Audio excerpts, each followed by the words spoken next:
Radhe Krishna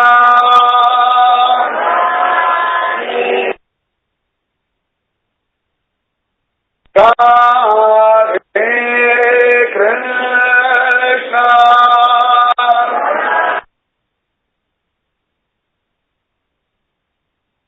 Radhe Krishna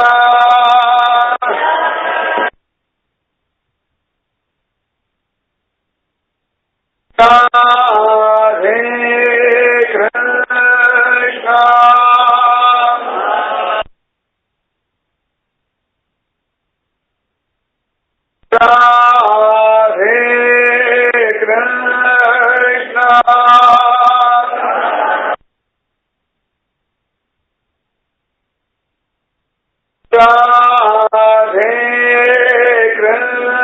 Krishna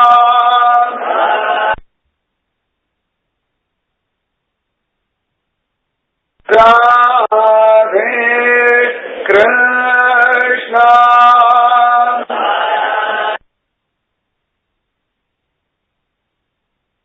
Radhe Krishna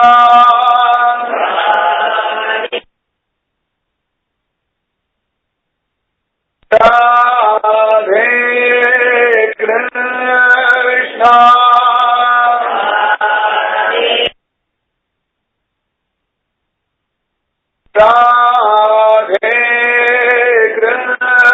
Krishna Radhe Krishna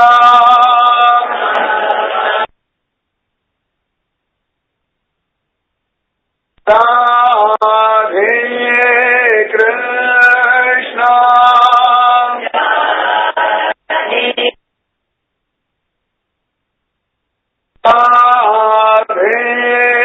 Krishna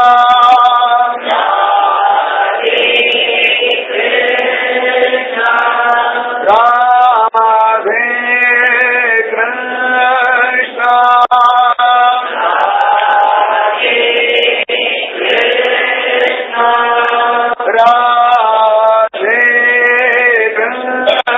Krishna Radhe Krishna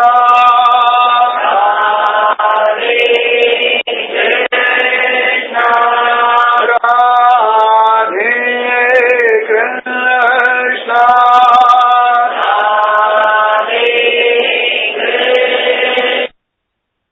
Radhe Krishna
Krishna Krishna Hare Hare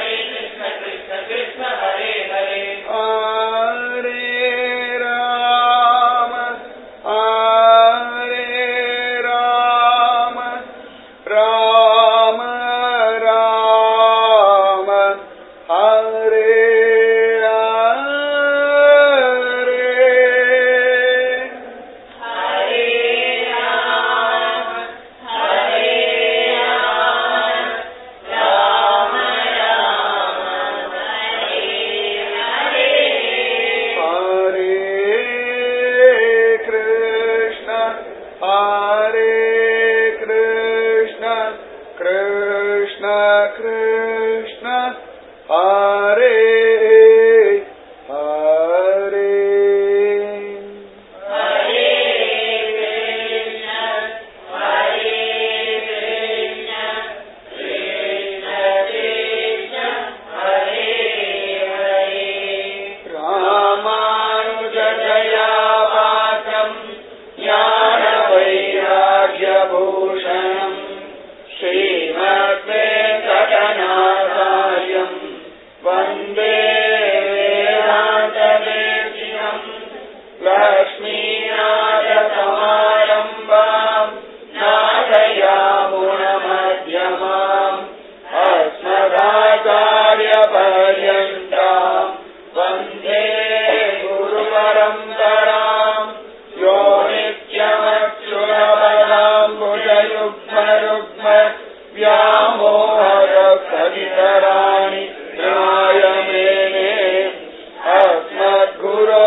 तीर्थानि न देवो मृच्छिलामयाः ते पुनन्त्युरुकालेन दर्शनादेव साधवः.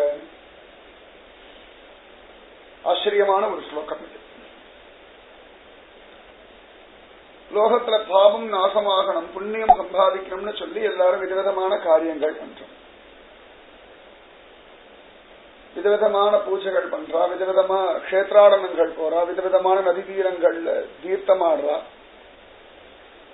ஆனா இதனால கண நேரத்திலே பாவங்கள் போயிடுறதா அப்படின்னா இல்லையா, காலப்போக்கில்தான் போகிறது. இப்படி பண்ணிட்டே இருக்கணும். கஷேத்ராடனம் போகணும், தீர்த்தங்கள்ல சேவிக்கணும். ந செம்மயானி தீர்த்தானி ந தேவோ மிருச்சிலாமயா. ஆச்சரியமா பகவானுடைய ரூபம் எல்லாம் இருக்கு, அதெல்லாம் பூஜை பண்றோம். அதுல பூரணமான ஸ்ரத்த வரதே கொஞ்சம் கஷ்டமா இருக்கு. அப்படி பார்த்த முதல்ல சிலாரூபம் அப்படின்னு தான் தோன்றதே ஒழிய ஒரு தியாக பிரம்மம் போல இது பிரத்யக்ஷ பிரம்மம் அப்படின்ற ஒரு மனசு வரமாட்டேங்க. நம்மளும் பூஜை பண்ணிட்டு இருக்கோம், பெரியவா சொல்லி கொடுத்துட்டா ஒரு ரொட்டீனா போயின்றிருக்கே ஒழிய ஒரு அனுபவம் இல்லை. பசிக்கும் பொழுது சாப்பிடுறோம், அப்போ ஒரு அனுபவம் கிடைக்கிறது. அந்த மாதிரி பூஜை பண்ணும் பொழுது ஒரு பிரத்யக்ஷமான அனுபவம்ன்றத உணர முடியாது. நல்லா தூக்கம் வருது, உடம்பு கலப்பா இருக்கு, தூங்குறோம். தூங்கும் பொழுது ஒரு அனுபவம் கிடைக்கிறது. அந்த மாதிரி ஒரு பிராக்டிக்கலா ஒரு அனுபவத்தை உள்ளபடி ஃபீல் பண்ண முடிய மாட்டேங்க. எல்லாம் பண்றா, சரி நமக்கும் ஒரு நாள் புரியும், நமக்கும் ஒரு நாள் தெரியும்னு சொல்லி பண்ண வேண்டியிருக்க வழிய, ஆனா பூரணமான ஒரு அனுபவங்கள் டக்கு டக்கு டக்கு டக்குன்னு கை மேல பிரயோஜனம் சொல்லுவா இல்லையா. அதுவும் கலியுகத்துல எப்பொழுதுமே பார்த்தோம்னா பிரயோஜனம் உடனே கிடைக்கும். அப்போதான் அந்த வஸ்துவுக்கு ஒரு மரியாதை. பிரயோஜனம் லேட் ஆகிறது அப்படின்னா அந்த வஸ்து மேல இருக்கிற ஆசையானது குறைஞ்சுட்டே வருது. கலியுகத்துடைய மனுஷாளுடைய ஸ்திதி சொல்லுவா, இந்த கையில காசு அந்த கையில தோசை அப்படின்னு. அந்த மாதிரி கையில தோசை காசு வாயில தோசைன்னு சொல்ற மாதிரி அந்த தட்சணாத்து பிரயோஜனம் தெரிஞ்சாதான் அந்த ஒரு காரியத்துல உத்வேகமே வர்றது. பிரயோஜனமே தெரியாத ஒரு காரியத்துல உத்வேகம் வர்றது கிடையாது. இந்த பகவானுடைய ரூபங்களை பூஜை பண்றது, தீர்த்தங்கள்லாம் போய் சேவிக்கிறது, கஷேத்ராடனங்கள் போகிறதா காலப்போக்குலதான் அப்படி கொஞ்சம் கொஞ்சமா கொஞ்சம் கொஞ்சமா கொஞ்சம் கொஞ்சமா எல்லாத்தையும் பண்ணிட்டு செம்மையானி தீர்த்தானி ந தேவோ மிருச்சிலாமயா தே புனந்தி ஒரு காலேன. அதெல்லாம் காலப்போக்குலதான் பிரயோஜனம் தரது. தே புனந்தி ஒரு காலேன தர்ஷனாத் ஏவ சாதவக. ஆனா உடனே புண்ணியம் வேணுமா கலியுகத்தை டக் அப்படின்னா என்னடான்னு கேட்டா சாதுக்க தரிசனம் பண்ண மாத்திரத்திலே கிடைச்சுடுறோம். நம்ம சிரமப்படவே வேண்டாம். பெரியவாளுடைய கிருபா கடாட்சம் நம்ம மேல பட்டுடுத்து பாகவதோத்தமர்கள் நம்ம பார்த்துட்டோம் அப்படின்னா தர்ஷனாத் ஏவ சாதவள். தர்ஷனாத்தினால மட்டுமே பெருசா பேச வேண்டாம், வேற ஒண்ணுமே வேண்டாம். சமயத்தை அவ கூட நம்மளை பார்க்க வேண்டாம், அவளை நம்ம பார்த்துட்டாலே நம்முடைய பாவங்கள் நாசமாயிடும். தர்ஷனாத் ஏவ சாதவள். தர்ஷனாத் ஏவ. ஆச்சரியம். இந்த சகோர பட்சின்னு ஒண்ணு உண்டு, அது சந்திரனை பார்த்துட்டு தான் உசுறு வாழும். அதுக்கு வேற ஒண்ணுமே வேண்டாம், வேற ஒண்ணும் பெருசா வேண்டாம். சந்திரன் இருந்தது அபாடான்னு சகோர பட்சி. அந்த மாதிரி சாதுக்களுடையதான தர்சனம் ரொம்ப விசேஷம். சாதுக்களுடைய தரிசனம் கிடைச்சுடுது அப்படின்னா ஒரு மூட பூஜை கூட சத்கதி அடைஞ்சிடும். அதுல துளி கூட சந்தேகமே வேண்டாம். மகாத்மாக்களோட ஒரு சங்கம், மகாத்மாக்களோட ஒரு தர்சனம் நமக்கு எல்லாம் கிடைச்சுடுறதுனாலே பரமபாகியம். ஒரு சந்தர்ப்பத்திலே நாரதர் போய் பகவான் இடத்துல கேட்கிறார், சத்சங்க பலம் என்ன, குரு மகிமா என்ன சொல்லு, சாதுக்களை தரிசனம் பண்றதுனால பிரயோஜனம் என்ன அப்படின்னு கேட்கிறார். பகவான் சிரிச்சான். இது என்கிட்ட ஏன்பா கேட்கறது, சாதாரண ஒரு ஜீவனிடத்துல கேட்டா கூட தெரியுமே. நாரதருக்கு ஆச்சரியம். அப்படியா, எங்க போய் கேட்கட்டும், அதுவா ஒண்ணு அந்த பக்கம் நேர போகும்.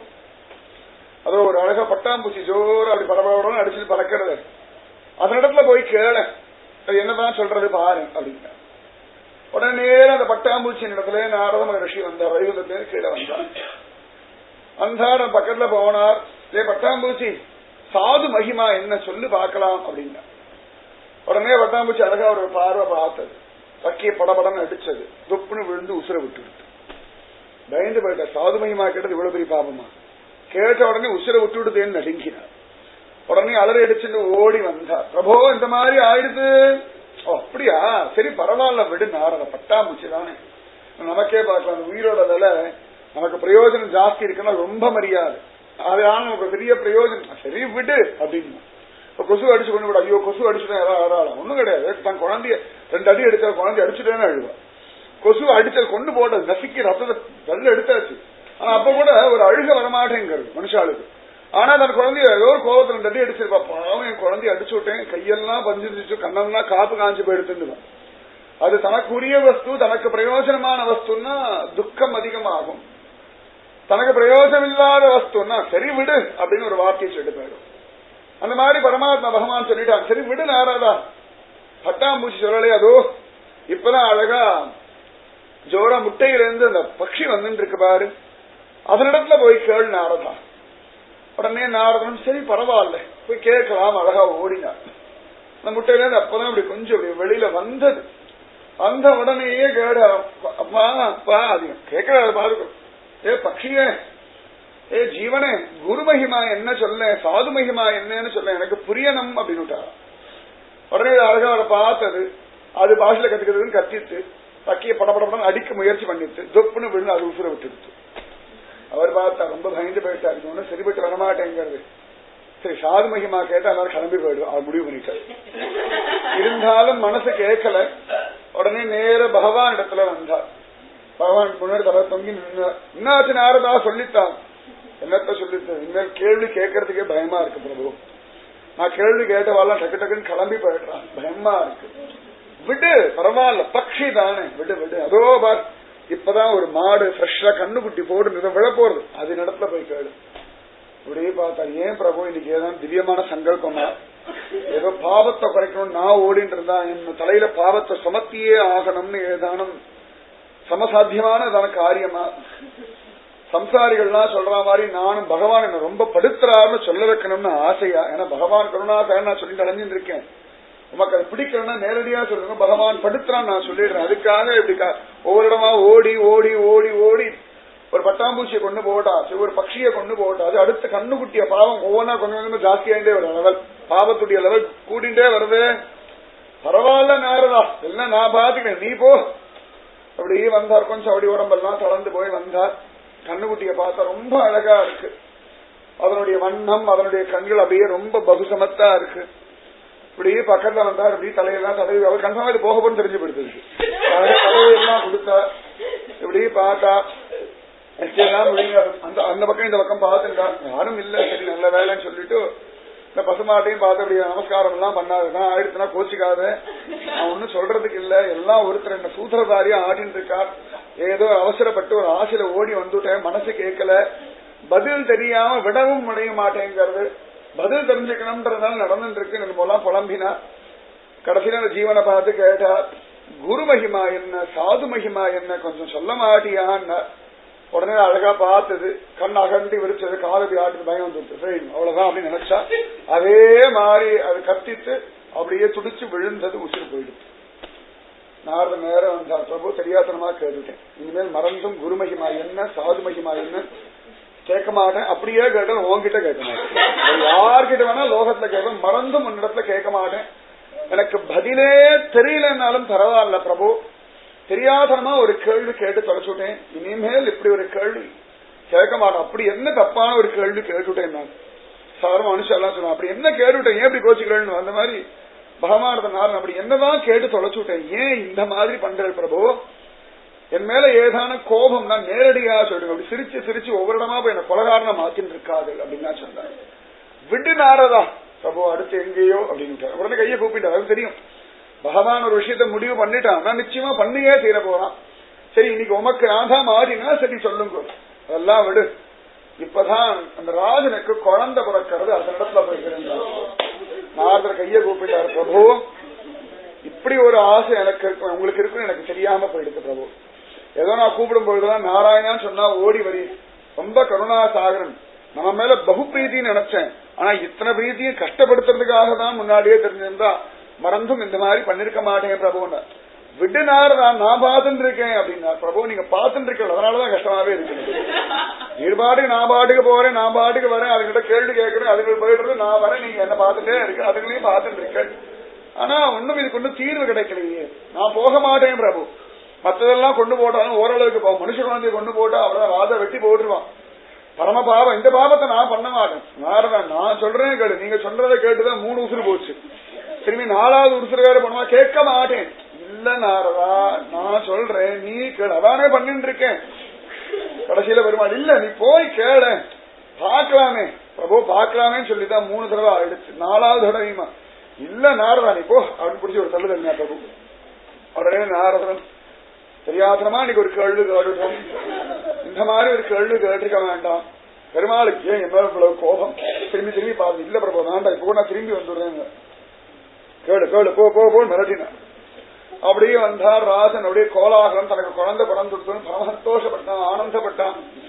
அந்த சமயத்துல ரிஷி வேற வந்துட்டாருன உடனே அவனுக்கு அவ்வளவு ஆனது, என் குழந்தை பரமபாகியவான், ஒரு மகாத்மா அந்த குழந்தை ஆசீர்வாதம் பண்ண வந்திருக்கார் நினைச்சார், அழகா வாங்க வாங்க நல்ல வேலை நீங்க வந்தேன்னு எப்படி பார்த்தார் ராஜா, ரொம்ப பாவமா பார்த்தார் ராஜாவை, இப்ப வரவேற்பெல்லாம் நல்லா தான் இருக்கு, 5 நிமிஷம் கழிச்சு என்னுடைய ஸ்திதி எப்படி இருக்குன்னு தெரியல, சரி எல்லாம் நாராயணனுக்கே அர்ப்பணம்னு சொல்லி அப்படியே கையை கூப்பிட்டு அப்படி அசட்டுத்தனமா சிரிச்சுட்டு தன்னை பால் தானே பாவப்பட்டார், ஏண்டா நாரதா அப்படி மாறினு முழிக்கிறார், பக்தி பண்றது ஒரு குத்தமா, குருமிகமா கேட்டது ஒரு குத்தமா, அது பரமாத்மாவிடத்தை கேட்டது எவ்வளவு பெரிய குத்தமா, இந்த மாதிரி படுத்துறாரு, இந்த கேள்வி கேட்ட தப்புன்னு பகவான் நேரடியா சொல்லிருக்கலாம், இப்படி புலம்பிண்டே இப்படி வந்துட்டார்.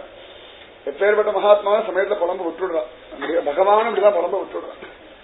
அழகா அவர் பாட்டுக்கு புலம்பிண்டு வந்தா, அது ராஜாவும் குழந்தைய கொண்டு வந்து கொடுத்து ஆசீர்வாதம் பண்ணுங்க, அவர் இப்படி பார்த்தேன், என்னட்டு ஆசீர்வாதம் நான் பண்ணுவேன், இதனுடைய ஸ்திதி என்னன்னு தெரியல, என்ன போறது அவருக்கு, அதை விட கஷ்டம் இப்ப தன் ஸ்திதி என்னன்னு ஒரு கவலை வந்துருக்கு, இதுகிட்ட அவர் உபதேசம் பண்றாரு ஆசீர்வாதம், அதெல்லாம் அடுத்த கதை. எப்படி இந்த கேள்விய பகவான் அப்ப கூட நாரதர், பிரபு நான் கேள்வி கேட்கல வந்துடுறேன், கேளு கேள்வி கேட்டியோன்னு கேளு கேளு, அல்ப சந்துக்கிடத்தெல்லாம் கேட்ட மனுஷாலத்துல கேட்க பயப்படுறிய பிரபு, மனுஷாலத்துல கேட்டு பதில் சொன்னா கவலை இல்லை பிரபு, ஆனா விபரீதமா ஆயிடுச்சு, என்ன விபரீதமானாலும் நான் பாத்துக்க, நீங்க பாத்துட்டுதான் இருப்பது நன்னாவே தெரியும், சாட்சி நிஜமாவே சபரி மோக்ஷ சாட்சி பூதகன்னு ஒரு வார்த்தை சொல்லுவார் நிகமாந்த மகாதேசிகர் ரகுவீர கத்தியத்தை சொல்லும்போது சொல்றார், சபரியுடைய மோட்சத்துக்கு பகவான் சாட்சியானு நின்றிருந்தான் அப்படின்ற பெரியவா எல்லாருமே சொல்றா, எல்லாரும் பண்ற காரியங்களுக்கெல்லாம் சாட்சியா இவன் தான் இருக்கான். பாகவதத்திலேயே அஜாமில உபாக்கியானத்துல விஷ்ணுதூதர்கள் கேட்கிறா, இந்த மகாபாதிகள் எல்லாம் இவ்வளவு பாவம் பண்றாங்க யார் சாட்சின்னு, அப்பாவா சொல்ற சூரியன் சாட்சி, சந்திரன் சாட்சி, ஆகாசம் பூமி பஞ்சபூதங்கள் காற்று அப்புறம் திக் தேவதைகள் எல்லாம், இவெல்லாரும் விட்டுட்டா கூட உள்ளுக்குள்ள அந்தரியாமையா அவர் உட்கார்ந்து சாட்சியா இருக்கார் அப்படின்னு சொல்றார். அந்த மாதிரி நீர் சாட்சியா இருந்து எல்லாத்தையும் வேடிக்கை பார்த்துட்டு இருப்பேள் அப்படின்னு நாரதர் படமே இல்ல நாரதா கேளு அப்படின்ட்டார். உடனே தொட்டில கிடந்த குழந்தைய பார்த்து கைய கூப்பிட்டு குருமகிமா என்ன சாது மகிமா என்னன்னு கேட்டு டக்குன்னு கண்ணை மூடிட்டார், காதை மூடிட்டார். ஏதோ ஒரு விபரீதம் நடக்க போறது அப்படின்னு நினைச்சு பயந்து நடுங்கினார். பிரபோ அப்படின்னு ஒரு சப்தம், அது ஏதோ சப்தம் விபரீதமா கேட்கறது அப்படின்னு கண்ணை திறந்து பார்த்தா தொட்டில் இருந்த குழந்தை எழுந்து உட்காந்து கைய கூப்பிட்டு இருந்தது. என்னாச்சுன்னு பார்த்தா சாது மகிமா என்ன குருமகிமா என்ன நீயாவது பதில் சொல்ல. பிரபோ என்னத்த சொல்லுவேன், எப்பேற்பட்ட பாக்கியம் எனக்கு கிடைச்சிருக்கு, என்ன பாக்கியம் பா சொல்லுப்பா தெளிவா. ஒரு குருவுடைய கிருபை, ஒரு சாதுவுடைய தரிசனம், ஒரு சாதுவுடைய சங்கம். பட்டாம்பூச்சியா இருந்த நான் உடனேயே பக்ஷியுடைய குஞ்சா மாறி, பக்ஷியுடைய குஞ்சா இருந்த நான் கண்ணுக்குட்டியா மாறினேன், கண்ணுக்குட்டியா இருந்தவன் இப்ப ராஜகுமாரனா வந்திருக்கு. ஒரே நாள்லயே இத்தனை ஜென்மா எடுத்து கடகட கடகடன்னு ஒரு மனுஷ சரீரம் அடைஞ்சிருக்கேன். அதனால இனிமேல் நான் பகவான் அனுபவிச்சுன்னு ஆனந்த சாகரத்துல தலைப்பேன். நீங்க ஒவ்வொரு தடவையும் வந்து குருமகிமா என்ன குருமகிமா என்ன குருமகிமா என்ன சாது மகிமா என்னன்னு கேட்டேல, ஒவ்வொரு தடவையும் நான் தான் பட்டாம்பூச்சியா இருந்தேன் எத்தனை ஜென்மா சுத்தி இருப்பேன்னு தெரியாது. ஏன்னா அந்த தேன் நன்னா இருக்கு, புஷ்பம் நன்னா இருக்குன்னு சுத்தி இருப்பேன். அது இல்லாம என்னுடைய ரூபம் நன்னா இருக்குன்னு யாரா பிடிச்சு விளையாடின்னு இருப்பா. ஆனா உடனேயே எனக்கு அந்த சரீரத்துல இருந்து விடுதலை கிடைச்சிடும்னா பட்டாம்பூச்சி சரீரத்துக்கு ஒரு சுகம் உண்டு, அதுலயும் மனைவி உண்டு, குழந்தைகள் உண்டு, பந்து உண்டு, தாயே தந்தமே என்றும் தாரமே கலைமக்கள் என்றும் ஓயே பட்டு ஒழிஞ்சிருப்பேன். அதுல இருந்து காப்பாத்தி என்ன பக்ஷியா மாத்தினேன். பக்ஷியா இருந்தேன், முட்டையிலேருந்து வந்துட்டேன். வந்தவன் அது என்ன இப்பதானே பட்டாம்பூச்சி போச்சு, அதுக்குள்ள முட்டையிலேருந்து இந்த குஞ்சு வந்துருமான்னா ஹரி டக்கு டக்கு டக்குன்னு இடத்த மாத்தி மாத்தி மாத்தி வச்சிருவான். இந்த உசுரை கொண்டு அப்படியே அந்த முட்டையில வச்சு உடனே அழகான சரீரத்திலேருந்து ஜோரா வந்துடுத்து. பறவையுடைய குஞ்சா இருந்தேன், கேள்வி கேட்டேள், கண்ணுக்குட்டியா வந்தேன், கண்ணுக்குட்டியா இருந்தேன் கேட்டேள், ராஜகுமாரனா வந்துட்டேன். அவ்வளவு வேகமா அந்த உயிர் டிரான்ஸ்பர் ஆகிறது பாருங்க சரீரத்துக்கு. இப்படின்றதுக்குள்ள ஒரு போயிட்டு வந்துடு அத்தனை வேகம் அத்தனை வேகம். அதனாலதான் பெரியவா அடிச்சுக்கிறா, துர்லபம் மானுஷம் ஜென்ம ததபி அத்ருவம் அர்த்ததம். துர்லபமானது மனுஷ சரீரம் அப்படின்னு சொல்றார். நாரதருக்கு பரமசந்தோஷமாயிடுத்து, பகவானுடைய திருவிடிகள்ல விழுந்தார். என்ன நாரதா குருமகிமா புரிஞ்சதான், என்ன புரிஞ்சது பிரபு, சாது சங்க பலம். அப்ப கூட தான் குரு தான் சாதுன்னு அவர் நினைக்கல.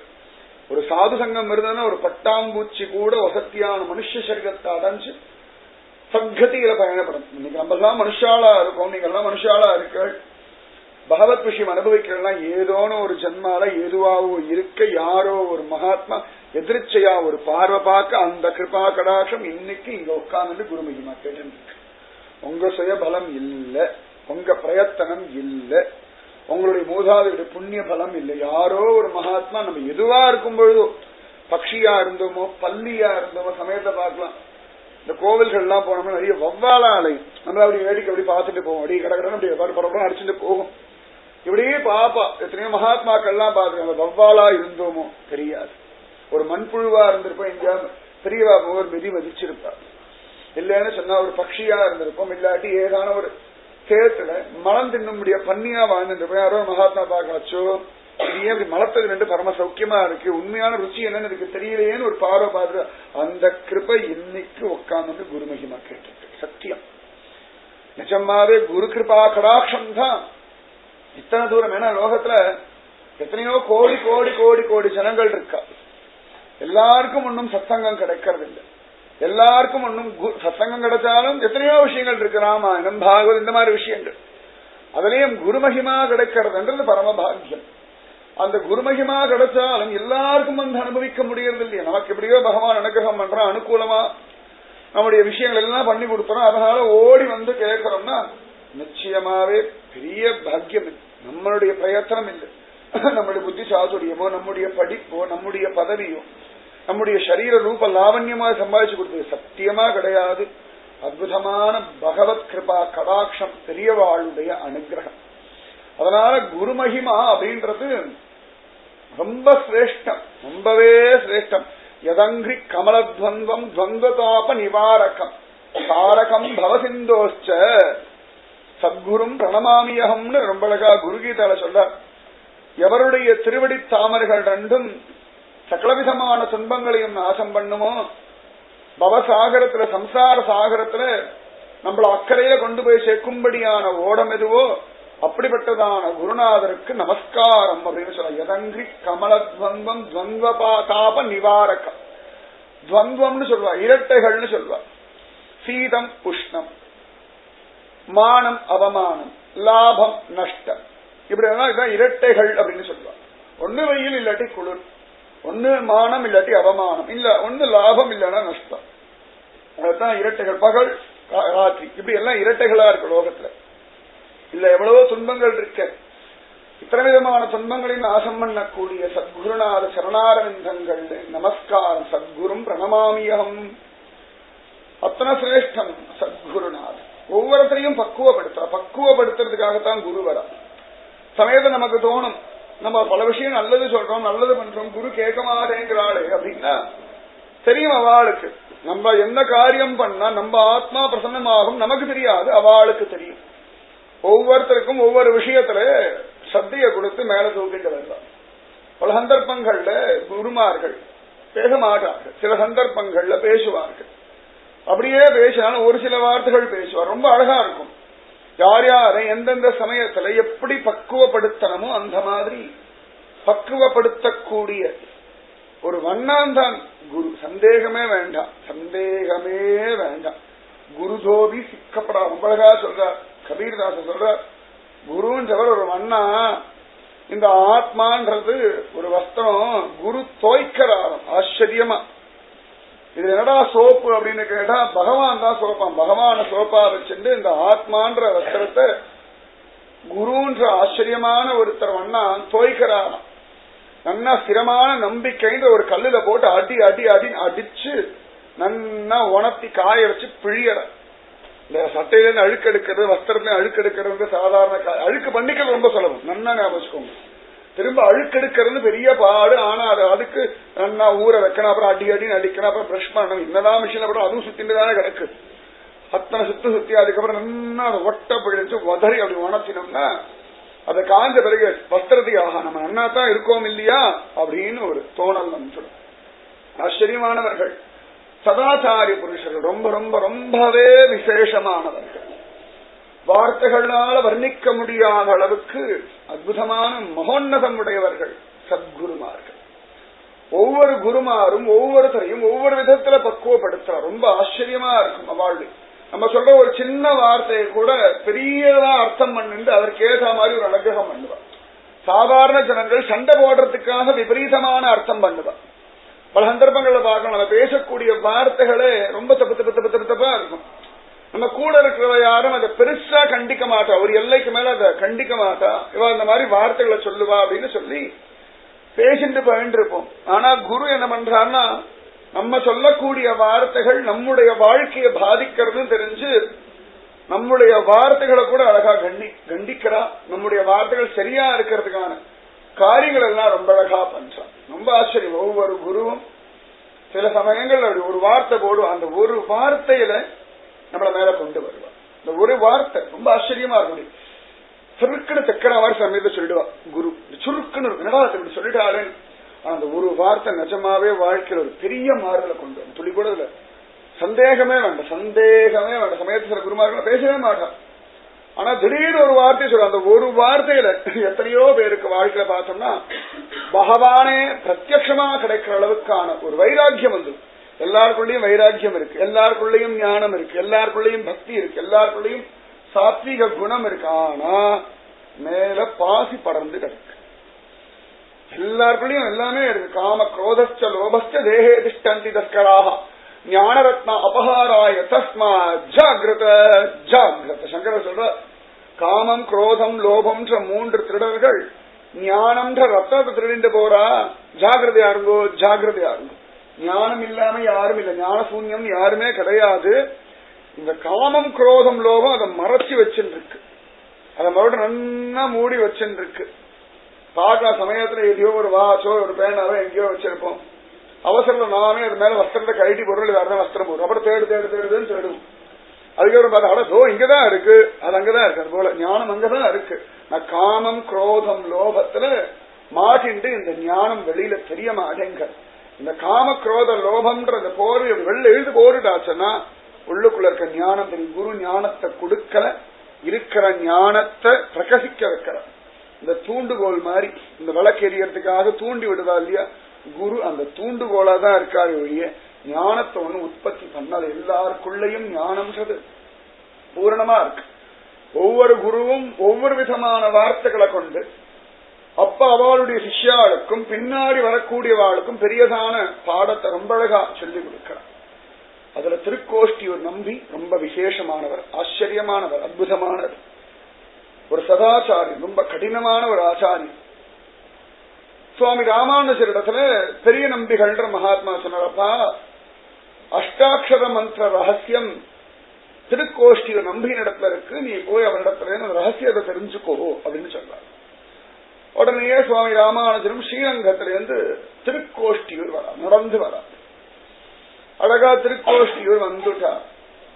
அற்புதமா திருக்கோஷ்டியூர் வந்தார். அங்க திருவிழா அப்படி வந்து இருக்கும் பொழுது ஒருத்தர் பாதுகாடர் திருக்கோஷ்டியூர் நம்பியுடைய திருமாளிகை எங்கே அப்படின்னு கேட்டார். ஆச்சாரியனுடைய கிரகத்தை திருமாளிகை அப்படின்னா, திருன்னா பகவான், அந்த பகவானே அங்க விளையாடிட்டு இருக்கு, அதனால திருமாளிகை அப்படின்னு சொல்ற. ஸ்ரீயப்பதியான பகவானுடைய மாளிகை அது. நிஜமாவே யார் மனசுல பக்தி இருக்கோ, யார் பகவானுக்காக ஏங்கிட்டு இருக்காளோ அவ கிரகம் திருமாளிகை தான். சொல்லி கூட சந்தேகமே வேண்டாம். நந்தகோபுருடைய கிரகம் திருமாளிகை தான், வசுதேவருடைய கிரகம் திருமாளிகை தான், தசரத சக்கரவர்த்தியுடைய அரண்மனை திருமாளிகை தான், நாமதேவருடைய கிரகம் திருமாளிகை தான். துளி கூட சந்தேகமே வேண்டாம், சந்தேகமே வேண்டாம். அங்க பகவான் விளையாடுறாங்க, பகவான் பேசுறாங்க, பகவான் அற்புதமான காரியங்கள் பண்ணிட்டு தான் இருக்காங்க. அதனால திருமாளிகைன்னு சொல்லுவாங்க. அந்த மாதிரி திருக்கோஷ்டியூர் நம்பியின் திருமாளிகை எதுவோ அப்படின்னு கேட்டார். உடனே அவர்களும் அதோ அந்த வீடு தான் அப்படின்னு காண்பிச்சா. காண்பிச்சு திரும்பி பார்த்தா ராமானுஜரை காணும். என்னடா காணவேன்னு பார்த்தா கீழே சேவிச்சுருக்காரு. ஆச்சாரியன் திருமாளிகை அப்படி காண்பிச்சதுக்கு அந்த திருமாளிகையே சேவிக்கிறாங்க. அவர் பக்கத்துல போய் சேவிச்சோம்னா நியாயம். இன்னொரு 4-5 வீடு தெரியும், அதோ நேர போங்க, அங்க போய் அதோ முக்கிய வீடு தெரியும், அந்த வீடு தான் அப்படி கை காட்டும் பொழுது கை காட்டி முடிக்கிறதுக்குள்ள எதிராக அந்த திக்க நோக்கி சேவிக்க ஆரம்பிச்சுட்டார். அழகா அவ்வளவு அழகா சேவிச்சுட்டே ஒவ்வொரு சேவிக்கிறார், திரும்பியும் சேவிக்கிறார், எழுந்துக்கிறார், சேவிக்கிறார், இப்படியே போறார். இன்னைக்கும் கோவர்தனகிரி பிரதட்சணம் பண்றவாளை பார்க்கணும். சில பேர் இப்படி வண்டியில பிரதட்சணம் பண்ணுவா, சில பேர் நடந்து பிரதட்சணம் பண்ணுவா, சில பேர் நமஸ்காரம் பண்ணி நமஸ்காரம் பண்ணி நமஸ்காரம் பண்ணி சேவிப்பா. சேவிச்சுட்டே பிரதட்சணம் பண்ணும். ரொம்ப ஆச்சரியமா இருக்கும். அழகா அப்படி நல்லா சாஷ்டாங்கமா நமஸ்காரம் பண்ண ஒரு கல்லு வச்சிருப்பா. எந்த இடத்துல கை முடியுதோ அந்த கல்ல வைப்பா. திருப்பி எழுந்துப்பா, அந்த இடத்துல திரும்பி கால் வச்சு அங்கேயிருந்து திரும்ப சேவிப்பா. எப்ப முடிப்பான்னு தெரியாது. அவளுக்கு இதுதான் வாழ்க்கையே. கோவர்தனகிரிய சேவிச்சு பிரதட்சணம் பண்றது சாதாரணமா நடந்தாலே 6-7 மணி நேரம் ஆகும். அத சேவிச்சு சேவிச்சு சேவிச்சுன்னா சொல்ல முடியாது. ஆனா அவளுக்கு அதுவே நல்ல வெயில் காலம், மழை காலம், குளிர் காலம் எதுக்கும் ஆசனமாட்டா. அவ பாடி இதை பண்ணிட்டே போயிருப்பா. அந்த மாதிரிலாம் நம்ம எல்லாம் பக்தி பண்றது இல்லை. அவாவா ஹிருதயத்துக்கு தெரியும். ஆனா இதுக்கே பகவான் நமக்கு இவ்வளவு அனுகிரகம் பண்றான். நாமஜபம் பண்றோம், அப்பப்ப ஏதோ நம்ம தெரிஞ்சதை பண்ணிட்டு இருக்கோம். இதுக்கே பகவான் எந்த காருண்யம் காட்டும். நிஜமாவே நம்ம பண்றதுக்கும் பகவானுடைய காருண்யத்துக்கும் ஏணி வச்சாலும் எது வச்சாலும் எட்டாது. பகவானுடைய காருண்யம் ஆகாசம் மாதிரி இருக்கு. நம்முடைய பிரயத்தனம் பக்தி தூசளவு கூட இல்லை. ஆனா இதுக்கு பிரயோஜனம் பார்த்தோம்னா ஹிமாச்சலம் அளவுக்கு பகவான் கொடுக்கிறான். பகவான் எல்லாமே நிறையதான் நம்ம கொடுக்கிறான். எதுவுமே குறைச்சு கொடுக்கும். ஒன்னே ஒண்ணுதான் குறைச்சு கொடுக்கலாம், கஷ்டத்தை குறைச்சு கொடுக்கலாம். கஷ்டத்தை கொடுக்கறதே சரியா சொன்னா அது நம்ம தான் கேட்டு கேட்டு கேட்டு கேட்டு கேட்டு கேட்டு வாங்கிட்டே இருக்கும். நமக்கே பயம் வந்துருது. சமயத்து சொல்லுவோம், நல்லா சிரிச்சாங்க, ரொம்ப சிரிக்காது, அழுவேன்னு. சிரிக்கிறத கூட ஒரு கஞ்சத்தனம் இந்த கூட்டத்துக்கு. நல்லா அழகா சிரிக்கலான்னு, ரொம்ப சிரிக்காத அழுவ, ரொம்ப சிரிக்காத அழுவேன்னு. சரி, வாழ்க்கை வேற எதுவும் உருப்படியா பண்ணல, சிரிக்கிறதா நல்லா சிரிக்கலாம், அதுவும் சிரிக்க மாட்டேங்குது. பெரியவாளுக்கு என்ன பயம்னா, பகவான் நினைச்சு ஆனந்த சிரிச்சா பரவாயில்ல, இந்த கூட்டம் ஏதோ பைதிகாரணம் சிரிக்கிறது, அதுக்கப்புறம் அது ஏதாவது துக்கம் வந்துடுச்சுன்னா மனசு உடஞ்சு போயிடும்ன்றதுனாலதான் சொல்றேன். அந்த மாதிரிதான் நம்ம எல்லாம் இருந்துட்டு இருக்கோம். பகவானுடைய காரணம் ரொம்ப விசேஷமா இருக்கு. சுவாமி ராமானுஜர் அழகா சேவிச்சுண்டு சேவிச்சுண்டு சேவிச்சுண்டு ஜோரா திருக்கோஷ்டியை நம்பி திருமாளிகைக்குள்ள போயிட்டார். நிறைய பேர் இருந்தா, ஒவ்வொருத்தரையும் திருக்கோஷ்டி நம்பி பல விஷயங்கள் சொல்லிட்டு இருந்தார். அழகா சுவாமி ராமானுஜர் பக்கத்துல போய் அப்படி நின்று இருந்தார். ஓரமா நின்று இருந்தார். எல்லாரும் கிளம்பினா சொல்லி பக்கத்துல அப்படி வந்தார். பலவிதமா சொல்றேன், இது ஒரு விதம். இப்படி அழகா அப்படி வந்தார், அப்படி கைய கூப்பிண்டார். நான் ராமானுஜன் வந்திருக்கேன் அப்படின்னார். சொல்லிட்டு ஒரு மாதிரி பெரிய நம்பிகள் அனுப்பினார். அஷ்டாட்சர மந்திரத்துடைய ரகசியம் தெரியணும் அப்படின்னார். திரும்பி கூட பாக்குற திருக்கோஷ்டி நம்பி யாருக்கு என்னத்தை சொல்றது அப்படின்னு உள்ள போயிட்டார். அது திரும்பி பார்த்தோம்னா கூட அவன் மேல கொஞ்சம் மரியாதை ஒரு அபிமானம் இருக்கு. திரும்பியே பார்க்கல, முகத்தை திருப்பிட்டு போகிறதுன்றது ரொம்ப பெரிய கேவலம். அது அவர் பாட்டுக்கு எழுந்தார். யாருக்கு என்னத்த சொல்றது, எழுந்து கிடக்கிறதுன்னு உள்ள விருட்டுன்னு போயிட்டார். இவர் நின்று பார்க்க ஒன்னும் புரியல சுவாமி ராமானுஜருக்கு. என்ன சொன்னேன், ஒன்னும் சொல்லலையே அப்படின்னு பார்த்துட்டே இருக்கா. இப்படியே நின்று இருக்கா. சாயங்காலம் வரைக்கும் நின்றார். யாரும் திரும்ப வந்து ஏன் நிக்கிறேன் என்ன ஒரு வார்த்தை கேட்கல. ரொம்ப கஷ்டமாச்சு. எல்லாரும் அவமானப்படுத்துறா. அப்ப கூட தெய்வமே நின்று இருந்தார். ஒரு ஸ்திதியில ஒன்னும் சரி, இப்ப அவர் நமக்கு உபதேசம் பண்ணல, சரி திரும்ப போவோம்னு திரும்ப ஸ்ரீரங்கம் வந்துட்டார். உடனேயே பெரிய நம்பிகள் கேட்டார், என்ன ராமானுஜா உபதேசம் ஆயாச்சா அப்படின்னா. உடனே சுவாமி ராமானுஜர் கைய கூப்பிட்டார்.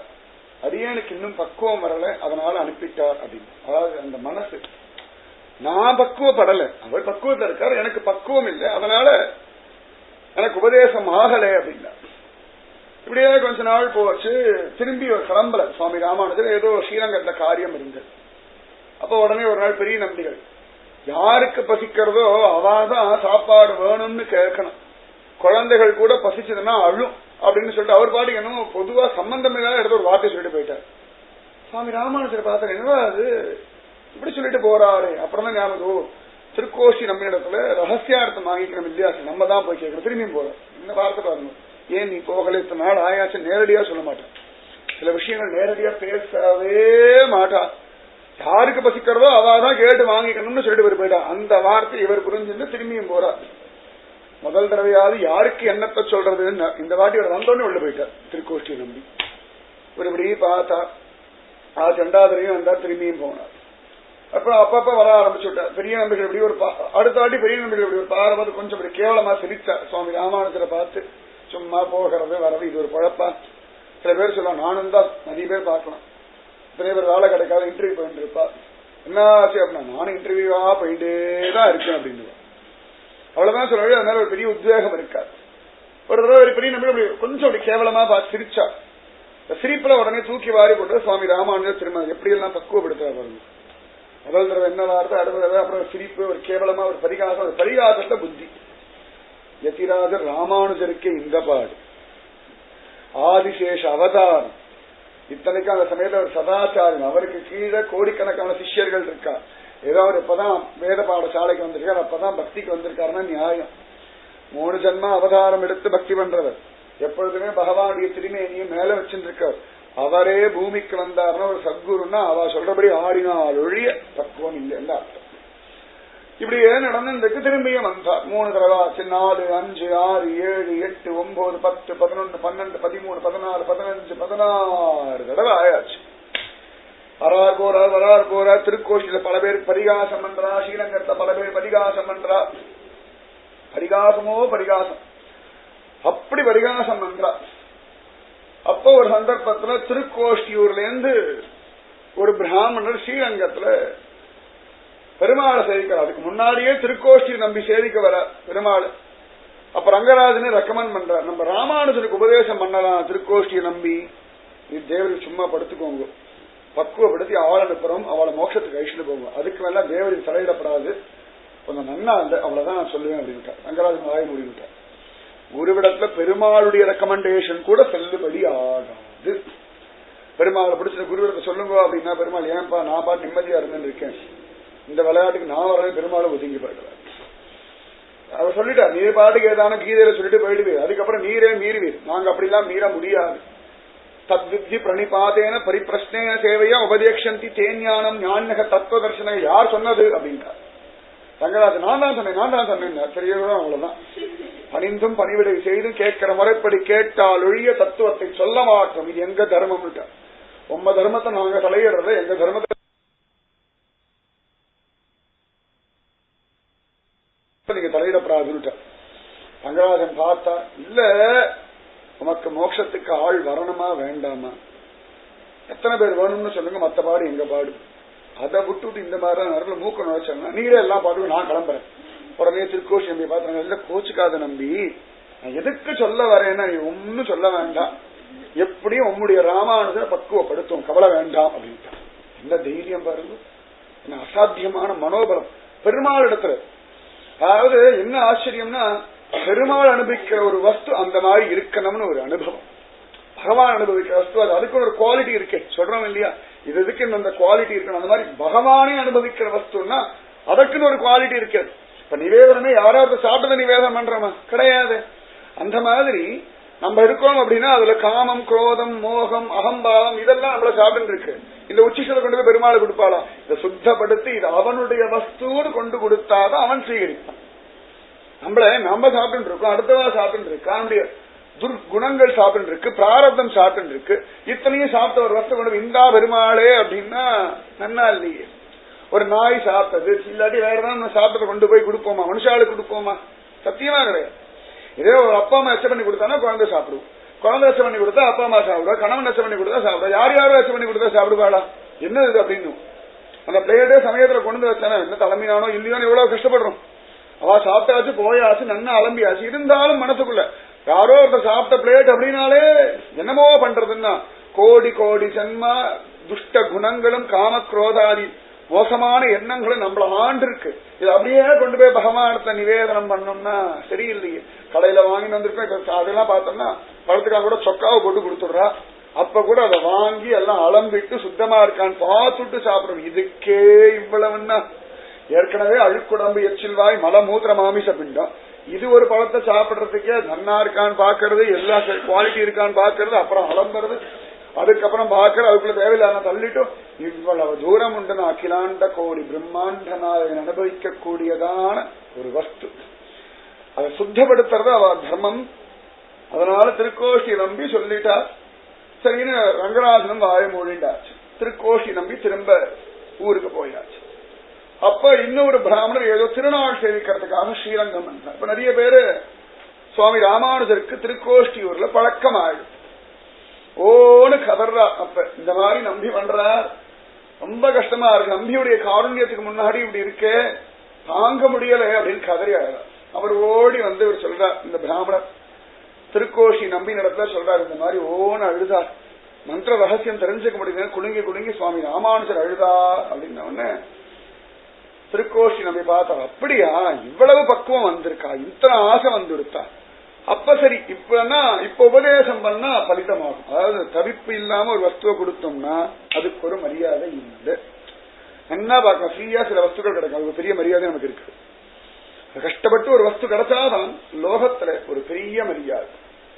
அதுல ஒரு சந்தர்ப்பத்துல கூட உபவாசம் இருக்க சொல்றா திருக்கோஷ்டியை நம்பி. அப்படியே நிர்ஜல உபவாசம் இருக்கா சுவாமி ராமானுஜர். ஒரு ஸ்திதியில மூர்ச்சியாய் விழுந்துட்டார். திருக்கோஷ்டியூர் நம்பியுடைய உத்தரவு கேட்டு உபவாசம் இருக்கிற சுவாமி ராமானுஜர். உடனே எல்லாரும் திருக்கோஷ்டி நம்பி சம்பிரதாயத்தை கெடுத்தார். ஆள வந்தாரே உத்தமமான சிஷ்யன்னு சொன்ன ராமானுஜன் எந்த பாடுபடுத்துறான்னு சொல்லி எல்லாரும் ஓடி வந்து இந்த மாதிரி சுவாமி ராமானுஜன் மூர்ச்சியாய் விழுந்துட்டார். தேவரீர் சொன்னால் ஒழிய பிரசாதம் சுவீகரிக்க மாட்டார், சொல்லுங்கோ அவர் போயாச்சுன்னா என்ன பண்றது அப்படின்னா. அப்ப கூட திருக்கோஷ்டி நம்பி சிரிச்சார், உசுரோட இருந்தா இங்க உபதேசம் நான் பண்ணுவேன், இல்லன்னா மோட்சத்துல சுவாமி ஆள வந்தார் உபதேசம் பண்ணுவார்னு. எப்படி இங்க இருந்தா நான் பண்ணுவேன், இல்லாட்டி அவருக்குரிய உபதேசம் போய் சேரும், மோட்சத்துல ஆள வந்தார் சுவாமி ராமானுஜருக்கு உபதேசம் பண்ணுவார் அப்படின்ட்டார். அப்புறமா எல்லாரும் சொன்ன சொல்லி போனா போறது பெருமாள் தீர்த்த மட்டும் ஒரு உத்தரணி ஸ்வீகரிக்கலாம் டெய்லி. அவ்வளவு கடினமான ஆச்சாரியம். அதுக்கப்புறமா சுவாமி ராமானுஜர் வர. அப்பதான் பிராமணத்தை சொல்ற, சரி வர சொல்லுங்க, அவன் இவ்வளவு ஆர்த்தி வந்துடுத்து இத்தனை அழுக அழறா அப்படின்னா வர சொல்லுங்க அப்படின்னு. அப்ப சுவாமி ராமானுஜர் அழுதுண்டே வர. வந்துட்டு திருக்கோஷிய நம்பி நடத்த வந்து அடியேன் ராமானுஜன் வந்திருக்கேன்னுட்டார். உடனே ஐஸ்வர்ய உபதேசம் பண்ணார். நான் ராமானுஜன் இந்த வார்த்தை போய் அடியேன் ராமானுஜன், அந்த அடியேன்னு வரத்துக்கு இத்தனை பாடம் 18 தடவை திரும்ப திரும்ப திரும்ப திரும்ப திரும்ப நிறைய விதமா சொல்வா. இதுல ஒரு விதம் நான் ராமானுஜன் அகம்பாவத்தோன்னு நான் சொல்லவே இல்லை. நான்றது அகம்பாவத்தை சொல்ல தன்னை பிடிக்கிற ஒரு சொல்லா சொன்ன, அது கூட பிடிக்கல அவருக்கு. அடியேன் ராமானுஜன், அடியேன் ஆச்சாரியதாசன் ராமானுஜன் வந்திருக்கேன்னு கையை கூப்பினார். அதுக்கப்புறமா தான் திருக்கோஷ்டியை நம்பி அவர் அழிச்சுண்டு போய் மந்திர ரகசியத்தை உபதேசம் பண்ணா அப்படின்னு காண கிடைக்க. அத்தனை விசேஷம் இந்த குரு மகிமா இருக்கே, ரொம்ப விசேஷம். அவ பக்குவப்படுத்துற ஆதிசேஷ அவதாரமான சுவாமி ராமானுஜருக்கே எப்படித்தான் அப்படின்னா மற்ற ஜனங்களை சொல்ல வேண்டிய அவசியம். ஆனா ஒரு ஜீவனை பகவத் சரணாரவிந்தத்தை கொண்டு போய் சேர்ப்பிக்கணும்னு அவ முடிவு பண்ணியாச்சுன்னா தடுக்கக்கூடிய சக்தி பிராரதத்துக்கும் கிடையாது, நம்ம அப்பா அம்மாவுக்கும் கிடையாது, பந்துக்களுக்கும் கிடையாது, கலியுகத்துக்கும் கிடையாது, தெரிஞ்சவாளுக்கும் கிடையாது, நமக்கே கிடையாது.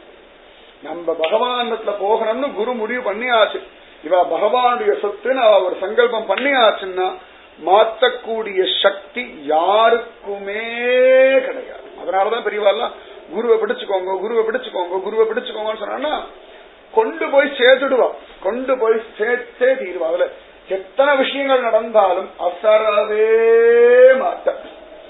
ஏதான ஒரு வார்த்தை திருக்கோஷமி பாருங்க, அழகா வாப்பா வந்தியா, அப்படியா உபதேசம் வாங்கிக்க வந்தியா, அச்சோ என்ன பக்தி உனக்கு அப்படின்னு கொஞ்சவே இல்லை.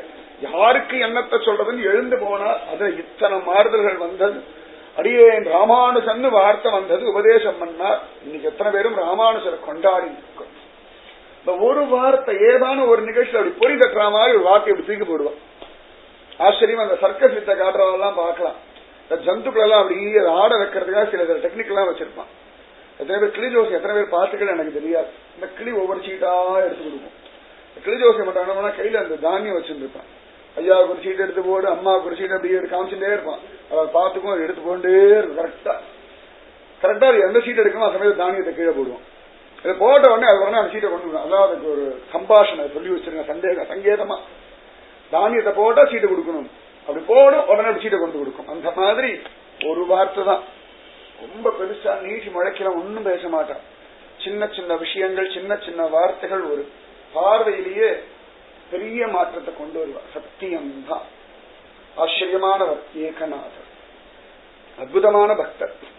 அவருக்கு பக்தியுடைய எல்லையை பார்க்கணும், பகவான பிரத்யட்சமா தரிசனம் பண்ணணும்னு ஆசை. தேடி தேடி பார்த்து கடைசியில ஜனார்தன சுவாமி ஆச்சரியமான ஒரு குரு. நிறைய பேர் குருன்னா உடனே சன்னியாசியா இருக்கணும்னு நினைச்சிருக்கா. அப்படி கிடையாது. எத்தனையோ குருமார்கள் சன்னியாசிகள் கிடையாது. சன்னியாசிகளும் உண்டு, சம்சாரிகளா இருக்கிறவாளும் உண்டு, பெரிய பெரிய பதவியில கூட குருமார்கள்லாம் இருக்கிறது உண்டு. அன்னைக்கும் உண்டு, இன்னைக்கும் உண்டு, நாளைக்கும் உண்டு. குருன்றவ வழிகாட்டுறவா, அவ்வளவுதான். மற்றபடி வேற நிறைய பேர் நினைச்சிருப்பா குரு சம்சாரியா இருந்தா அவ அப்படி நமக்கு வழிகாட்ட முடியும். நம்மளுடைய சம்சாரம் வேற, குருவுடையதான சம்சார விஷயங்களே வேற. சத்தியம் நிறைய வித்தியாசங்கள் சத்தியமாகவே உண்டு, சத்தியமா உண்டு. அதுல அவாவ மனசுக்கு தகுந்த மாதிரி எல்லாமே மாறுபடுறது. சந்திரகிரகணம் உலகம் முழுக்க நடக்கிறது, எல்லாருக்குமே தெரியும். ஆனா ஒவ்வொருத்தரும் பாக்குற பார்வை மாறுபடுறது. சந்திரகிரகணம் சூரிய கிரகணம்னா உடனே உடனே சயின்டிஸ்ட் எல்லாம் ஆராய்ச்சி பண்ணுவா. ஜனங்கள் எல்லாம் பார்க்கப்படாத உடனே ஜனங்கள் எல்லாம் பயந்துன்னு ஆத்துல இருப்பா. குழந்தைகள் அப்பாடா இன்னைக்கு லீவு ஜாலியா ஆத்துல இருக்கலாம். ஒவ்வொருத்தருக்கும் ஒவ்வொரு பாவம். அதே இந்து சம்பிரதாயத்தில் இருக்கிறவா அப்படின்னா உடனே அன்னைக்கு தர்ப்பணம் பண்ணலாம், ஆச்சரியமா பகவத் தியானம் பண்ணலாம். ஒரே சூரிய கிரகணம், அதே சந்திரகிரகணம். ஆனா அவாவா பக்குவத்தை தகுந்த மாதிரி எத்தனை மாற்றங்கள், எத்தனை எத்தனை எத்தனை மாற்றங்கள், எவ்வளவு விசேஷம், அற்புதம் நிஜமாவே. இந்த ஜனார்தன சுவாமி ரொம்ப அற்புதமானவர். ஒரு ராஜாவுடைய மந்திரி, ஒரு ராஜாவுடைய மந்திரி குருவா இருக்க முடியும்னா இருக்க முடியுமா? அப்படின்னு இருக்க முடியும். ஏதோ உதர போஷணத்துக்காக ஒரு காரியம், அவ்வளவுதான். உதர போஷணத்துக்காக ஒரு காரியம். ஜனங்களை பக்குவப்படுத்துறது முக்கியமான விஷயம். அவர் பாட்டுக்கு இருக்கார். பல பேர் அவர் சம்சாரினே முடிவு பண்ணியாச்சு. அவருக்கு அதை பத்தி என்ன கவலை? யார் வேணா நம்ம சிங்கத்தை பார்த்து ஏதோ ஒரு விவரம் தெரியாது, இது பூனைக்குட்டி மாதிரிதான் இருக்கு, கொஞ்சம் பெரிய பூனைக்குட்டி நினைச்சா நினைக்கிறவாளுடைய குத்தமே ஒழிய சிங்கத்துடைய குத்தம் ஒன்னும் கிடையாது. சிங்கத்துடைய விஷயமே ஒன்னும் தெரியாதா? நம்ம ஊர்ல பாத்துறேன், அந்த பூனைக்குட்டியா கொஞ்சம் கலரா இருக்கு அப்படின்னு நினைச்சுப்பா. அந்த மாதிரியா எல்லாரும் பல சந்தர்ப்பங்கள்ல குருவை புரிஞ்சுக்கிறது இல்லை. ஜனார்தன சுவாமி மந்திரி, மகாமந்திரியா இருக்கார். ஏகநாதர் ஒரு நாள் அவரிடத்துல வந்தார், கையை கூப்பிட்டார். எனக்கு பகவான் அனுபவிக்கணும், அதற்கு அனுகிரகம் பண்ணுங்கோ, எனக்கு அந்த பக்குவத்தை கொடுக்கணும். சரி சரி சரி நம்மாத்த இருந்துரு அப்படின்னு அவரு இருந்தார். ஒரு நாள் கூட ஒரு பக்தி விஷயத்தை மறந்தும் சொன்னதில்லை. அந்த வேலையை பாரு, இந்த வேலையை பாரு, மாத்தி மாத்தி எல்லா வேலையும் பண்ணிட்டு பாரு, ஓடி ஓடி ஓடி ஓடி ஓடி ஓடி. ஒரு நாள் கூட உட்காரு குழந்தை, பிரம்மம்னா இப்படி, ஆனந்தம்னா இப்படி, நாமஜம்னா இப்படி, ஒரு நாள் ஒரு உபதேசம் கிடையாது. ரொம்ப கஷ்டம். இவரு ஓடி ஓடி பண்ணிட்டு இருக்கா. பல பேர் கிண்டல் பண்ண ஆரம்பிச்சுட்டார். நல்லவர்த்தம் மாற்றினா அவர் இடத்துல, அவர் காரியத்தெல்லாம் பண்றதுன்னு ஒரு ஏமாந்தவன் மாற்றிட்டான். நன்னா அவன் தலையில மிளகாத அரசன் இருக்கா. அவனுக்கா புத்தி கிடையாது. இங்கா ஒரு சன்னியாசி இடத்துல போகலாம், இல்லன்னா அழகா ஏதாவது ஒரு மரத்தடியில உட்கார்ந்து தியானம் பண்ணா பகவான் வந்துட மாட்டானா என்ன நடுவில் ஒரு மீடியேட்டர் வேண்டி கிடக்குதெல்லாம் அவர் சொல்லுவார். நடுவில் ஒரு மீடியேட்டர், நமக்கு பகவான தெரியாதா, பகவானுக்கு நம்மள தெரியாதா, நடுவில் ஒரு ஆள் தேவையா, இல்ல வைதிகாரன் மாதிரி எல்லாம் சொல்லியிருந்தா. ஜனார்தன சுவாமி இதை பத்தி கவலைப்படல, ஏகநாதர் இதை பத்தி கவலைப்படல. அவருக்கு தெரியும் என்னைக்கும் நிச்சயமா என் குரு என்னை பக்குவப்படுத்திட்டு இருக்காரு, அவ்வளவுதான். இவர் இந்த காரியங்கள் பார்த்தா ஆதிஸ் காரியங்கள் எல்லாம் பண்ண சொல்லிட்டு இருக்கார், கணக்கு வழக்கெல்லாம் பார்க்க சொல்றார், பக்திக்கு சம்பந்தமே இல்லாத காரியங்கள்லாம் பண்ண சொல்றார். ஆனாலும் ஏகநாதன் பகு ஸ்ரத்தையோட பண்ணிட்டே இருக்கார். இப்படியே பல நாட்கள் போயிட்டு இருக்கு, பல மாசங்கள் போயிட்டு இருக்கு. அவர் ஸ்ரத்த ஒண்ணும் வரல, அதை பண்றாரு இதை பண்றாரு, பார்த்து பார்த்து பார்த்து பார்த்து பார்த்து பார்த்து எல்லாம் பண்ணிட்டு இருக்கார். ஒரு நாள் ஆச்சரியமா ஒரு கணக்கு எழுதிட்டு இருக்காரு, அக்கௌண்ட்ஸ் எல்லாம் எழுதிட்டு இருக்க ஒரு ₹1 எங்கேயோ இடிக்கிறது, என்ன பண்ணாலும் சரி வரல. இல்ல இது என்ன ஆனாலும் சரி, இந்த ₹1 இடிக்கிறது இது தாலி பண்ணாதான் நிம்மதினு சொல்லி உட்கார்ந்து இருக்காரு. அதை திருப்பி திருப்பி முதல் பக்கத்துல எல்லாம் சரி பார்த்து அப்படியே பார்த்தாலும் இடிக்கிறது. எந்த பக்கம் மாத்தி மாத்தி மாத்தி மாத்தி மாத்தி மாத்தி மாத்தி பாக்குறார். நேரம் போயிட்டே இருக்கு. ஆரம்பிச்ச வேலை, சாப்பாடு இல்ல, தண்ணி இல்ல, தூக்கம் இல்ல, விடிய விடிய விடிய போயிட்டு இருக்கு. அர்த்தராதி தாண்டி போயாச்சு. அப்படியே பார்த்துட்டு இருக்கா. கடைசியில கண்டுபிடிச்சுட்டேன் அந்த அபாட அந்த ₹1 காலி ஆயிடுச்சு. ஆமா, அப்பதான் அவருக்கு ஒரு திருப்தி, ஒரு சந்தோஷம், ஒரு ஆனந்தம் தானே. பார்த்து எங்க போகும், அப்பாடா அந்த ₹1 கணக்கு சரியா வந்துடுச்சு அப்படின்னு. அப்படி திரும்பி பார்த்தா எதிர்க்க ஜனார்தன சுவாமி அப்படி நின்று இருந்தார். சிரிச்சா, என்ன ஆச்சு அப்படின்னு. இல்ல ₹1 கணக்குல வரல, ரொம்ப நேரமா போராடி போராடி போராடி போராடி கடைசியில கண்டுபிடிச்சுட்டேன் அப்பாடா அப்படின்னா. ₹1 கணக்கு வரத்துக்கு இத்தனை தூரம் உன்னால போராட முடியும்னா இந்த ஸ்ரத்த பகவானிடத்துல வச்சா நீ பகவானை நிச்சயமா பார்க்க முடியும். மின்னல் அடிச்சா மருந்து இந்த ஒரு வார்த்தை. ₹1 இத்தனை ஸ்ரத்த, காத்தாலேந்து சாப்பிட்டியா, தூங்கினியா, பக்கத்துல என்ன நடந்ததுன்னு தெரியல, நேரம் போனது தெரியல, ராத்திரி வந்தது தெரியல, தூக்கம் தெரியல. இவ்வளவு போராட ஒன்னால முடியும்னா இந்த ஸ்ரத்த பகவானிடத்துல வச்சா நிச்சயமா பகவானை பார்க்க முடியும். உடனே இந்த ஸ்ரத்த தான் தனக்கு வேணும்னு அவருக்கு தெரிஞ்சது. இந்த ஸ்ரத்த வேணும்னு தெரியறது இத்தனை நாள். இந்த ஒரு வார்த்தை அர்த்த ராத்திரி ஒரு ₹1 கணக்கு போராடி முடிச்ச உடனே இந்த ஒரு வார்த்தை அப்படி போட்ட உடனேயே ஏகநாதருக்கு அப்படி ஒரு வைராக்கியம் வந்துடுச்சு. அதற்கு பிறகு சொல்ற, நீ தியானம் பண்ணு, தபசு பண்ணுன்னு. அதன் பிறகு ஏகநாதருக்கு உபதேசம் வந்தால் அப்படியே தியானம் பண்ணி தபசு பண்ணி ஏகநாதருக்கு பாண்டுரங்கன் பிரத்யக்ஷமா காட்சி கொடுத்தான். கழுத ரூபத்துல கூட பாண்டுரங்கன் வர, அப்ப கூட அவர் அழகா ஜலத்தை கொடுத்தார், பாண்டுரங்கனா காட்சி கொடுத்துட்டான். ஆச்சரியம். துவாரகாதீசன் கண்டியா கிருஷ்ணனா ஏகநாதர் கிரகத்துல 12 வருஷம் அவருக்கு வேலை பண்ணான். காரணம் இந்த ஜனார்தன சுவாமி சொன்ன ஒரு வார்த்தை. ₹1 இவ்வளவு தூரம் சத்தியா உன்னால போராட முடியும்னா ஏன் பகவான பார்க்க அந்த சத்தம் இல்ல? இவ்வளவுதான். அந்த நமக்கு எல்லாருமே ஸ்ரத்த இருக்கு, இல்லைன்னு சொல்லணும். பகவத் விஷயத்துல இல்ல, அந்த பகவத் விஷயத்துல திருப்பி விட்டுட்டாரு ஜனார்தன சுவாமி. இந்த ஒரு வார்த்தை தானே பெருசா நீட்டி முழக்கி வியாக்கியானமே பண்ணல. ஆனா அந்த வார்த்தையில இப்பேற்பட்ட ஒரு பலம் அவருக்கு கிடைச்சு. அதனால குரு சிரேஷ்டமானவர். திருக்கோஷ்டி அம்பி ஒரு விதமா பக்குவப்படுத்துறார், ஜனார்தன சுவாமி இன்னொரு விதமா பக்குவப்படுத்துறார். கபீர்தாசன் அவர் இன்னொரு ஆச்சரியமான சதாச்சாரி. நிஜமாவே அவ்வளவு சிரேஷ்டமான சதாச்சாரி. ஒரு குருவிடத்துல மந்திராசம் வாங்கிக்கிறார். அவர் மிலேச்சன்னு சொல்லி உள்ள விட மாட்டேங்கிறார் ராமானந்தருடைய ஆசிரமத்துக்குள்ள. அவர் பார்த்தார் எப்படியாவது குருவிடத்தை உபதேசம் வாங்கிக்கணும்னு சொல்லி கங்கையில படித்துறையில் அப்படி படுத்துக்கிறார். அப்ப விடியற் காலம்பர ராமானந்தர் கங்கையில குளிக்கிறதுக்காக வரார். படியில் அப்படி இறங்கும்போது யாரும் மிதிச்சுட்டா. மிதிச்சுட்டவன் தெரிஞ்ச உடனே ராம் அப்படின்னு சொல்லிட்டு அவர் பாட்டுக்கு போயிட்டார். உடனே குதிக்கிறார் கபீர்தாசன். அவர் தான் அங்க படுத்துன்னு இருக்கார். மெதிச்சு ராம் சொன்னதே உபதேசம்னு எடுத்துட்டாங்க. என்ன மனசு பாருங்க. இவர் மெதிச்சார். எப்பொழுதுமே பெரியவாளுக்கு எது நடந்தாலும் உடனே பகவானுடைய நாமம் தான் அவருக்கு. ஹரே கிருஷ்ணா ராமா கோவிந்தா சாதாரணமா வரும். ராம் மெதிச்சோட ராம் அந்த சப்தத்தை வச்சுட்டு அவ்வளவு அழகா பரமாத்மா அனுபவிச்சார் கபீர்தாசன். அவருடைய பிள்ளை கமால் ரொம்ப ஆச்சரியமான ராமபக்தன். எல்லாம் முஸ்லீம், ஆனாலும் அப்படி ஒரு ராமபக்த பிரியர்கள். ராம பிரேம சிகாமணி வாழலாம். சத்தியமா சொல்லணும்னா ஆச்சரியமானவர்கள் இவர்கள்லாம். அதுதான் இந்து தர்மத்துடைய பலம். அவ பேரையும் மாத்துறதில்ல, எதையும் மாத்துறதில்ல. ஆனா அவ பாட்டுக்கு பக்தி பண்ணலாம். இங்க கம்பல்ஷனும் கிடையாது, கன்வர்ஷனும் கிடையாது. இன்னி வரைக்கும் நம்ம தர்மம் ஜீவிச்சு. அப்போ ஒரு சந்தர்ப்பத்துல கமால் எங்கேயோ போயிருந்தான். ஒரு இடத்துல போயிருந்தா அப்ப ஒருத்தர் வந்து அவர் இடத்துல உபதேசம் கேட்டார். கமாலும் அழகா அவருக்கு ராமநாமத்தை உபதேசம் பண்ணியாச்சு. ஆச்சரியமா அவர் என்னமோ சொன்னார், இதெல்லாம் ஒண்ணும் வேண்டாம், நீங்க உபதேசம் ஜபிச்சுட்டு இருக்கோ போதும்ட்டார். அவர் பெரிய வியாபாரி. அவர் என்ன பண்ணார், கமாலுக்கு தெரியாமலேயே கமாலுடைய தலைப்பாகையில ஒரு ரத்ன கல்ல ஒழிச்சு வச்சுட்டார். கமாலுக்கு அது தெரியாது. அவர் பாட்டு கிரகத்துக்கு வந்தாச்சு. வந்தா விசேஷமா எல்லாம் பேசிட்டு இருந்தார். இந்த மாதிரிலாம் நடந்தது, இந்த மாதிரி ஒரு ரத்ன வியாபாரிக்கு உபதேசம் எல்லாம் பண்ணேன்னு சொல்லிட்டு அழகா தரப்பா கேட்டார். அதுல இருந்து இந்த ரத்ன கல்லு விழுந்தது. உடனே கபீர் எடுத்து பார்த்தார், என்னது இது அப்படின்னார். தெரியல அப்படின்னார். அதன் பிறகு யோசனை பண்ணி ஒருவேளை இந்த ரத்ன வியாபாரி இந்த ரத்ன கல்ல வச்சிருக்காரோ என்னமோன்னு கோபம் வந்து வச்சு கபீர் அடி அடின்னு அடிக்கிறார். என்ன திமிரு உனக்கு, இவ்வளவு கேவலம் ஆயிட்டியா, ராமநாமத்தை வித்துட்டு வந்தியா அப்படின்னு கேட்கிறார். ராமநாமத்தை வித்துட்டு வந்தியாடா பயலே? இல்லப்பா நிஜமாவே எனக்கு தெரியாதப்பா. என் ராமன் ஒன்னும் ரத்னத்தை விட கேவலமானவன் கிடையாது. போ, இந்த ரத்னத்தை அவன்கிட்ட கொடுத்துட்டு உபதேசம் பண்ண ராமநாமத்தை வாங்கிடுவான். உபதேசம் பண்ண வித்துட்டு வந்தாலே அந்த வித்த சரக்க வாங்கிடுவான்னு துரத்துறான். உடனே கமால் ஓடி போய் ரத்ன வியாபாரி கதறி எழுது அதை கொடுத்துட்டு வரார். பகவானுடைய நாமம் எவ்வளவு வசத்தி நிரூபணம் என்றார். கமால் சிரேஷ்டமான பக்தன் தான். ஆனா கமாலை கொண்டு லோகத்துக்கு ராமநாமம் எத்தனை வசத்தின் கபீர்தாச நிரூபணம் பண்றார். அத்தனை சிரேஷ்டம். ஒவ்வொரு பெரியவாளும் இப்படியெல்லாம் பகவான் நாமத்தையும் பகவானை நிரூபணம் பண்றார்.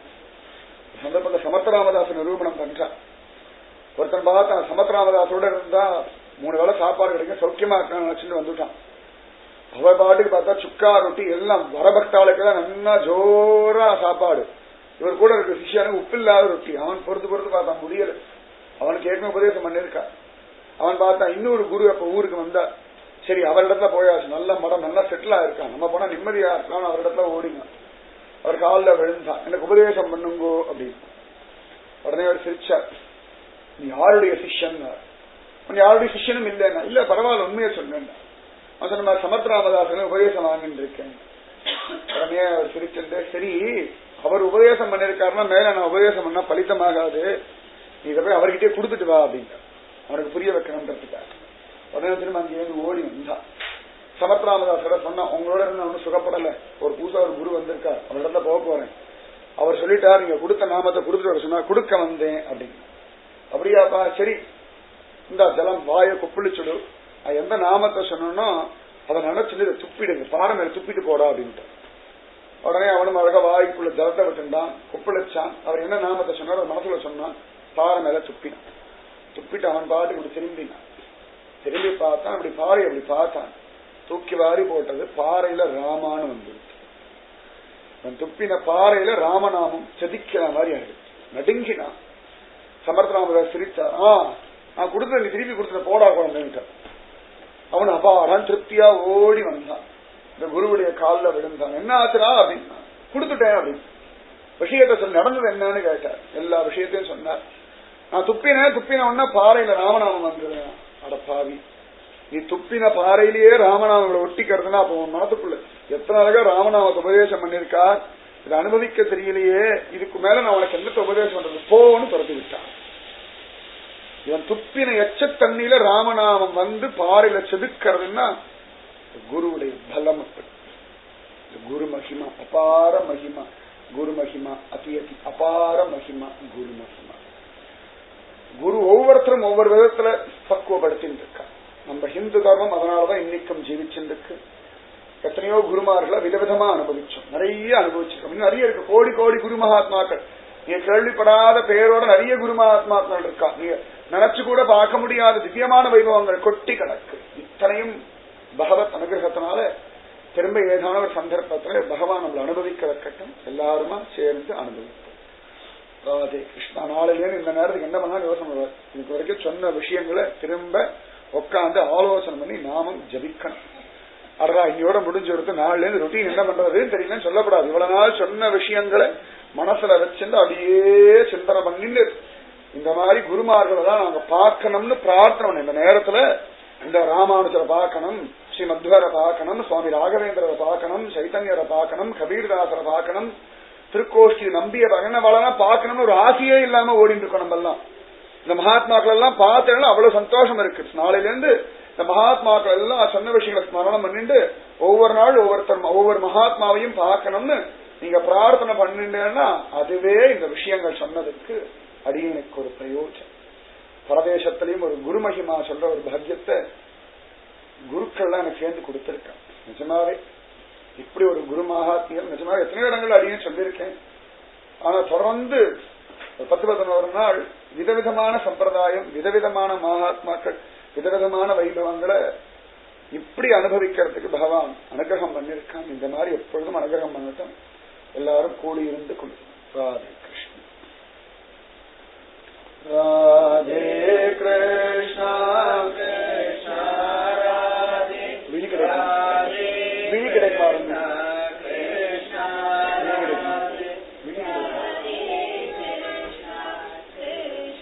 விழி கிடைக்குமா அபயக்கரம் கிடைக்குமா குருநாதன் சரணத்தில் இடம் கிடைக்குமா கிடைக்குமா அபயக்கரம் கிடைக்குமா குருநாதன் சரணத்தில் இடம் கிடைக்குமா சத்குருநாதன் சரணத்தில் இடம் கிடைக்குமா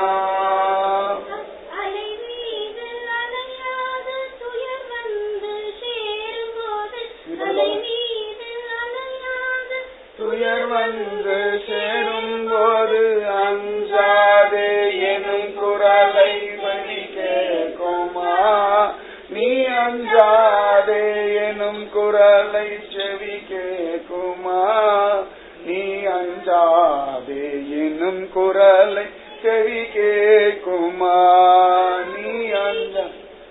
நீ அஞ்சாதே எனும் குரலை செவி கேட்குமா விழி கிடைக்குமா கரம் கிடைக்குமா குருநாதன் சரணத்து நிழல் கிடைக்குமா நாதன் துணை இருக்க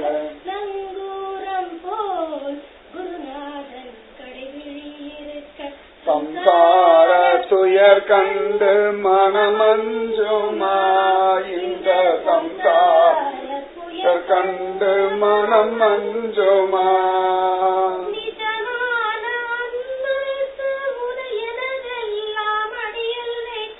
நிஜமான அன்பு வைத்து அடியில் வைத்து படகில் எனக்கிடம் கிடைக்குமா உன் விழியோர படகில் எனக்கிடம் கிடைக்குமா உன் விழியோர படகில் எனக்கிடம் கிடைக்குமா உன் படகில் எனக்கிடம் கிடைக்குமா கிடைக்குமா பயக்கரம் கிடைக்குமா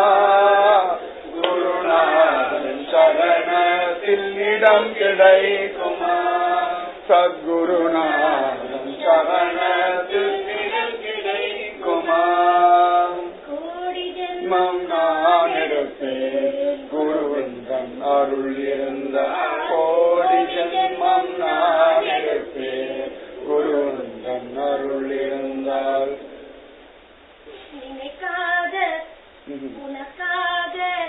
குணக்குன்றை உனக்கென்று உனக்காக எனையாக்குவேன் உனக்கென்று உனக்காக எனையாக்குவேன் பல எனை வந்து சேரும் போது நினைக்காத துன்பம் பல எனை வந்து சேரும் போது அபயம் தரும் கரம் கிடைக்குமா உன்னை நினைத்தாலே அபயம்